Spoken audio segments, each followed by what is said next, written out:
మా కరీంనగర్ జిల్లా మొదటి నుంచి హీరో లెక్క మాట్లాడుతాడు.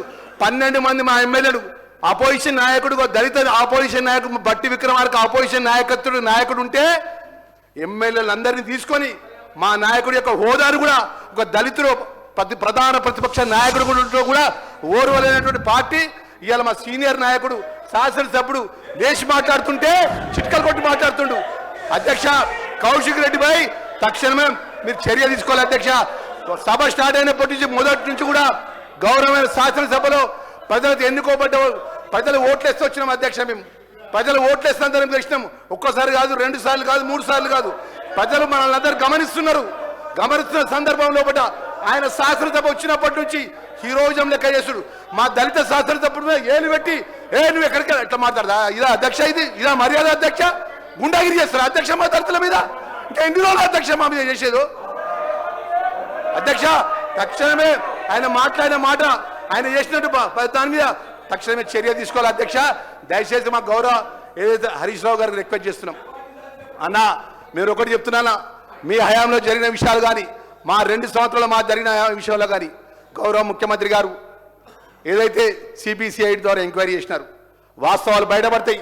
వాస్తవాలు రేపు ఏదైతే యథార్థమైన విషయాలు 10 సంవత్సరాల లోపల జరిగిన అంశాలు కానీ 2 సంవత్సరాలు జరిగిన అంశాల లోపల వాస్తవాలు బయటపడతాయి. 33 జిల్లాల చెందిన తెలంగాణ ప్రజలందరూ కూడా మన సభను గమనిస్తున్నారు. మనం ఏం చేస్తున్నాం, మనకు సంబంధించిన ప్రజల సమస్యల విషయంలో ఏం మాట్లాడుతున్నాం అనే విషయం అన్ని గమనిస్తున్నారు. మీరు నిన్నటి నుంచి ఒకటే సింగిల్ ప్లాన్ ప్రోగ్రామ్ పెట్టుకున్నారు. మా గౌరవ మా మంత్రిని పొంగులేటి శ్రీనివాసరెడ్డి గారు టార్గెట్ పెట్టుకున్నారు. టార్గెట్ పెట్టి పేరు తీసుకొని మాట్లాడినారు. మీరు ఆ రోజు కేసీఆర్ గారు ముఖ్యమంత్రిగా ఉన్నప్పుడు సభ జరిగినప్పుడు మా బట్టి విక్రమార్క గారు ఎమ్మెల్యే గారు కానీ మా శ్రీధర్ బాబు గారు ఎమ్మెల్యే గారు కానీ ఎప్పుడైనా కాంగ్రెస్ పార్టీ అపోజిషన్ ఎమ్మెల్యేలు ఈ విధంగా మాట్లాడినిచ్చిందా? మీరు ఈ విధంగా ఇట్లా వచ్చి ఇట్లా వచ్చి లొల్లి పెట్టిల్లా, ఇట్లా చప్పట్లు కొట్టిల్లా, ఈ విధమైన ఆలోచన చేసిల్లా? మాట్లాడితే ఇష్టానుసారంగా మేమేదో ఒట్టిగానే వచ్చినట్టు, మాకు ప్రజలు ఓట్లేనట్టు, మేమేదో మీ ఆస్తిని గుంజుకున్నట్టు ప్రజలు ఇలా ఓట్లేసిండ్రు అధ్యక్ష. గెలిపించిల్లు. ప్రజాపాలన మార్పుకొని ఇందిరమ్మ రాజ్యంలో గౌరవ ముఖ్యమంత్రి గారి నేతృత్వంలో ఈ ప్రభుత్వాన్ని కోరుకున్నారు అధ్యక్ష. రాబోయే రోజులు కూడా ప్రజలు మా పక్షాన ఉండే విధంగా 3 పార్లమెంట్ ఎలక్షన్లో తీర్పిచ్చింది అధ్యక్ష. గ్రామ పంచాయతీ ఎలక్షన్లో తీర్పిచ్చింది అధ్యక్ష. మున్సిపల్ ఎలక్షన్లో తీర్పిచ్చింది అధ్యక్ష. జూబ్లీ ఎలక్షన్స్లో తీర్పిచ్చింది అధ్యక్ష. సెకండ్ కంట్రోల్ ఎలక్షన్ తీర్పిచ్చిన అధ్యక్ష.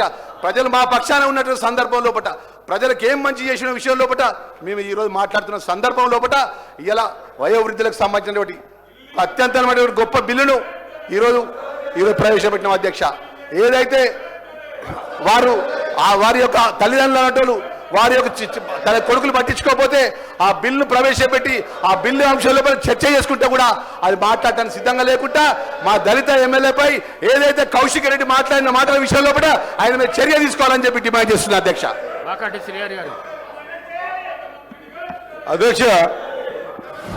అధ్యక్ష స్పష్టంగా నిన్న జరిగినటువంటి సబ్జెక్టులో ఏదైతే 3 లక్షలు 4 లక్షల బిల్లు మీద ఇంత రాద్ధాంతం చేసి నిన్నటికెంచి సభను నడిపించకుండా సభకు అంతరాయం కలిగించుకుంటా మిగతా పక్షాలన్నీ మాట్లాడేటువంటి విషయాలన్నీ కూడా చేయనీయకుండా ఏదైతే వాళ్ళు అనుకున్నారో ఇప్పటికి కూడా ఆలోచన విధానం ఏ విధంగా ఉందంటే మేము మాట్లాడాలనుకున్నప్పుడు మాట్లాడే అవకాశం ఇవ్వాలి. ఒకవేళ మాకు మాట్లాడే అవకాశం ఇవ్వకుంటే ఇంకెవరిని కూడా మాట్లాడనీయము అనేటువంటి విధానాన్ని కొనసాగిస్తున్నారు అధ్యక్ష. యావత్ తెలంగాణ రాష్ట్రం చూస్తూ ఉంది. ఈరోజు ఎప్పుడైతే ప్రతిసారి వాళ్ళది ఏదైనా బయటపడుతున్న సందర్భంలో ఏదో ఒక అంశం పెట్టుకొని లొల్లి చేసి సభ సజావుగా నడవకుండా ప్రయత్నం చేస్తున్న విధానాన్ని యావత్ తెలంగాణ ప్రజలు చూస్తూ ఉన్నారు అధ్యక్ష. అధ్యక్ష హౌస్ లీడర్ స్పష్టంగా చెప్పడం జరిగింది. ఎస్ హౌస్ కమిటీ ఏమంటున్నారు, హౌస్ కమిటీకి యాక్సెప్ట్ చేయండి. 4 లక్షల బిల్లుల మీదనే ఇంత హౌస్ కమిటీ అడుగుతా ఉన్నారు కదా. మరి రాష్ట్రంలో దట్టు ఏ జిల్లాకైతే నేను మంత్రిగా ఉన్నానో ఆ మంత్రి ఉన్న జిల్లాలో బాలనగర్ లో స్పెషల్ గా చెప్పి చూపిస్తా ఉన్నారు. దాని హౌస్ కమిటీ యాక్సెప్ట్ చేయండి. మీరు మాట్లాడితే ఒక విధంగా మీరు మీ విషయాలు బయటకు వస్తున్నాయి, ఇంకో విధంగా ప్రవర్తించడం యావత్ సమాజం చూస్తా ఉంది అధ్యక్ష. నేను రమణారెడ్డి గారు కూడా, ఎందుకంటే మిగతా కొత్తగా వచ్చిన శాసనసభ్యులకు కూడా ఒకటి చెప్తాను. బీఆర్ఎస్కు సంబంధించి వారి ప్రభుత్వ హయాంలో అధ్యక్ష మొదటి legislative assembly 2014 to 18 3 house committees వేసిండ్రు మీరు. దాంట్లో మీటింగ్స్ ఎప్పుడు కూడా సరిగ్గా జరగలేదు, రిపోర్ట్స్ కూడా ఇవ్వలేదు. నేను రమణారెడ్డి గారు చెప్తా ఉన్నాను. ఫస్ట్ అండ్ సెకండ్ అసెంబ్లీ డిజల్యూషన్స్తో పాటు ఈ హౌస్ కమిటీకి సంబంధించిన రిపోర్ట్స్ కూడా వారు ఇవ్వలేదు. దాని విషయంలో ఎందుకంటే శాంక్టిటీ ఏ విధంగా పోతా ఉన్నది. House committee on illegal sale occupation of government lands, house committee on to enquire Waqf properties, house committee on irregularities in cooperative housing societies, వీటన్నిటి విషయంలో మీరు హౌస్ కమిటీ వేసిండ్రు. వేసిన తర్వాత ఏమైంది అధ్యక్ష?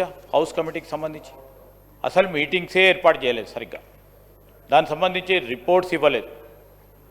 వారికి అన్ని విషయాలు తెలుసు. హౌస్ కమిటీ అంటే కేవలం ఈరోజు 1 పాయింట్ ఎజెండాలో మేము ప్రభుత్వం పైన ఏదో సాధించినామని చెప్పడానికి చేస్తూ ఉన్న ప్రయత్నం కాకుండా ఈరోజు స్పష్టంగా చాలా సీరియస్గా ఒక కమిట్మెంట్తోని సిబిసిఐడి ఎంక్వైరీ చేయటం జరిగింది.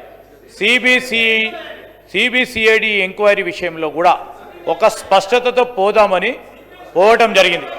ముఖ్యమంత్రి గారే వచ్చి సిబిసిఐడి ఎంక్వైరీ అంత తర్వాత అంతకంటే పెద్దది అధ్యక్ష. ఈరోజు హౌస్ కమిటీ రిపోర్ట్ ఇస్తే ఏమిటి అధ్యక్ష? రేపు హౌస్ కమిటీ వచ్చి సిబిసిఐడి ఎంక్వైరీ ఏమంటుంది? ఉదాహరణ చెప్తా ఉన్నాం. ఆఖరికి ఇప్పుడు నిజాయితీగా అధ్యక్ష ఈ హౌస్ కమిటీ దానికి సంబంధించి దీని హౌస్ కమిటీ మీటింగ్కి సంబంధించి నేను ఎందుకంటే రమణారెడ్డి గారు ఉన్నారని చెప్తున్నాను. హౌస్ కమిటీస్ అనేకంగా చూసినాం. హౌస్ కమిటీ వేసి మంచో చెడో మరి బ్లాక్మెయిల్ చేయటమా ఇబ్బంది పెట్టడమో చేసి హౌస్ కమిటీకి సంబంధించిన రిపోర్ట్స్ రాకపోవటం స్పష్టతగా ఎందుకు రాలేదు సార్ అధ్యక్ష? ఈ హౌస్ కమిటీ రిపోర్ట్స్ ఎందుకు రాలేదు? బయటికి ఎందుకు రాలేదు? రిపోర్ట్స్ సంబంధించిన అంశాలు ఎందుకు బయట పెట్టలేదు? మీటింగ్స్ ఎందుకు ఏర్పాటు చేయలేదు? సార్ ఆ విధంగా ఉండకూడదు. హౌస్ కమిటీ ఇచ్చేది బ్రాడ్గా హౌస్ కమిటీ ప్రభుత్వానికి సూచన చేస్తారు అధ్యక్ష. హౌస్ కమిటీ పరంగా ఈ డిపార్ట్మెంట్ పరంగా తప్పు జరిగింది, దీనిపైన ఏ విధంగా యాక్షన్ తీసుకుంటే బాగుంటుందని ఒక సూచన చేస్తారు అధ్యక్ష. House committee is not an administrative functionary authority to take an action. ముఖ్యమంత్రి గారు అది చీఫ్ ఎగ్జిక్యూటివ్గా స్టేట్ ఎగ్జిక్యూటివ్ సిబిసిఐడి ఎంక్వైరీ చేస్తే దానికి కూడా శాంక్టిటీ లేదంటే అధ్యక్ష. ఆ విధంగా మాట్లాడటం ఏది అధ్యక్ష? నేను దయచేసి వారిని ఇప్పుడు కూడా కోరుతా ఉన్నాను. ఈరోజు మీరు డిమాండ్ చేసిండ్రు, తప్పులేదు, డిమాండ్ చేసిండ్రు. డిమాండ్కు 10 అంతలు రీతిగా జవాబుదారితనం ఉండాలని సిబిసిఐడి ఎంక్వైరీ చేసిండ్రు. దాని విషయంలో స్పష్టతతో పోతా ఉంటే దాని మీద నమ్మకం లేదు, మళ్ళా హౌస్ని డిస్టర్బ్ చేసే ప్రక్రియ చేపడతా ఉన్నారు అధ్యక్ష. మీరు ఖచ్చితంగా నిర్ణయం తీసుకోవాలా. ఈరోజు ఈ విధంగా సభ పూర్తి స్థాయిలో డిస్టర్బ్ చేయాలి. ఇప్పుడు జరుగుతూ ఉంది అధ్యక్ష. నేను దయచేసి తల్లిదండ్రులకు సంబంధించి వారి సంరక్షణ, వారి సంక్షేమం, వారి భద్రత, ఈరోజు పిల్లల బాధ్యత ఏందని చెప్పడానికి రాష్ట్ర ప్రభుత్వం మొట్టమొదటిసారి ఒక చట్టాన్ని తీసుకొస్తుంది అధ్యక్ష. ఆ చట్టానికి సంబంధించిన ప్రాముఖ్యత, చాలా ఇంపార్టెన్స్ పిల్లలకు తల్లిదండ్రులకు సంబంధించి ఈరోజు చేస్తా ఉన్న ప్రయత్నంలో ఈరోజు వారు ఈనాల అధ్యక్ష, వారి సూచనలు కావాలి. ఆ విధంగా సూచనలు ఇవ్వమని కోరుతా ఉన్నాం అధ్యక్ష. ఇంకా డిస్టర్బ్ చేసుకుంటూ పోయి నేను హౌస్ కమిటీకి సంబంధించి ప్రత్యేకమైన ప్రస్తావన చేసిన అధ్యక్ష. ఏదేమైనప్పటికీ ఈ హౌస్ కమిటీకి సంబంధించిన అంశం విషయంలో వారు రేపొద్దున హౌస్ కమిటీ చేసి రేపొద్దున ప్రభుత్వానికి సూచన చేసి మళ్ళా సిబిసిఐడి ఎంక్వైరీ చేయాలని పూర్తి స్థాయిలో చేసే కార్యక్రమం జాప్యం లేకుండానే నేరుగా ముఖ్యమంత్రి గారు సిబిసిఐడి ఎంక్వైరీ చేశారు అధ్యక్ష. ఇంకా అంతకంటే ఏముంటుంది అధ్యక్ష? అధ్యక్ష మీరు ఆలోచన చేయండి అధ్యక్ష. మీరు కూడా చూసిండ్రు, వారు కూడా చూసిండ్రు. చాలామంది సీనియర్ శాసనసభ్యులు ఉన్నారు, చాలామంది కూడా ఆ విషయంలో ఒక స్పష్టతతో పోవటం జరిగింది. ఈరోజు 1 అప్ మ్యాన్ షిప్ గురించి కాదు ఇది. మాకు 1 అప్ మ్యాన్ షిప్ ఉంటే మీరు రమణారెడ్డి గారు మాకు 1 అప్ మ్యాన్ షిప్ ఉంటే సిబిసిఐడి ఎంక్వైరీ అయ్యకపోయేవాళ్ళం.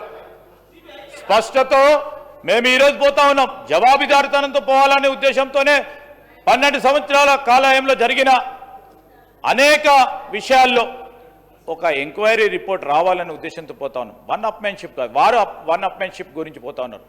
మేము అడిగినాం వేయాలి అని మొండి వైఖరితో పోతా ఉన్నారు. అది సరికాదని గౌరవ టీఆర్ఎస్ సభ్యులకు తెలియజేస్తా ఉన్నాం. సహకరించండి. డిమాండ్స్ ఉన్నాయి, మాట్లాడేది ఉంది. బీజేపీ మాట్లాడాలి, సిపిఐ మాట్లాడాలి, ఎంఐఎం మాట్లాడాలి, మా కాంగ్రెస్ పార్టీ శాసనసభ్యులు మాట్లాడాలి. మేము 2 సంవత్సరాలుగా చేస్తా ఉన్న ప్రగతి అభివృద్ధి విషయంలో మా గౌరవ మంత్రులందరూ కూడా ప్రజలకు చెప్పాల్సిన బాధ్యత ఉందని మేము ఈరోజు ఇక్కడ కూర్చున్నాం అధ్యక్ష. దయచేసి వారిని సహకరించమని కోరుతా ఉన్నాం.